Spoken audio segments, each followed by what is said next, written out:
सावन सोमवार की सच्ची कथा। पुराणों और लोकश्रद्धा से कथा शिव पुराण के और मां पार्वती की तपस्या से जुड़ी हुई है।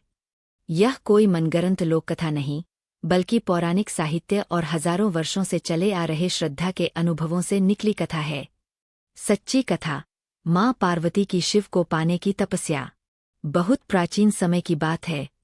मां पार्वती, जो भगवान हिमालय की पुत्री थीं, उनका जन्म सिर्फ इसलिए हुआ था कि वे भगवान शिव से विवाह कर सकें।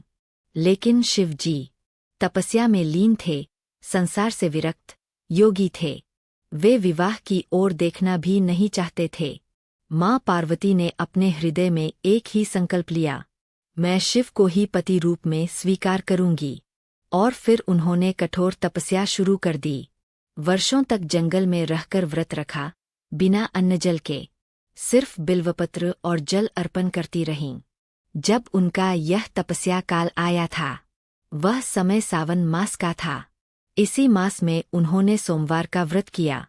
हर सोमवार को शिवलिंग पर जल चढ़ाया, बिल्वपत्र अर्पण किए और प्रार्थना करती रहीं, हे भोलेनाथ, यदि मेरी भक्ति सच्ची है तो आप मुझे अपने पति रूप में स्वीकार करें। और तब शिवजी ने पार्वती जी की कठिन तपस्या और भक्ति को देखकर स्वयं प्रकट होकर विवाह का प्रस्ताव स्वीकार किया। बाद में यही विवाह हुआ, शिव पार्वती का दिव्य मिलन, जिसे भाद्रपद मास के शुभ तिथि पर हरतालिका तीज और सावन सोमवार के व्रतों के माध्यम से श्रद्धालु आज भी मानते हैं। और यहीं से यह व्रत सावन सोमवार का प्रारंभ माना जाता है। जो भी कन्या मां पार्वती की तरह सावन के सोमवार को शिव की भक्ति करती है, उसे उत्तम वर की प्राप्ति होती है।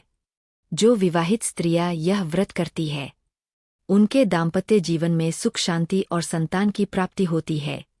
जो पुरुष शिव की पूजा करते हैं, उन्हें भी रोग, शोक, दोष और दरिद्रता से मुक्ति मिलती है।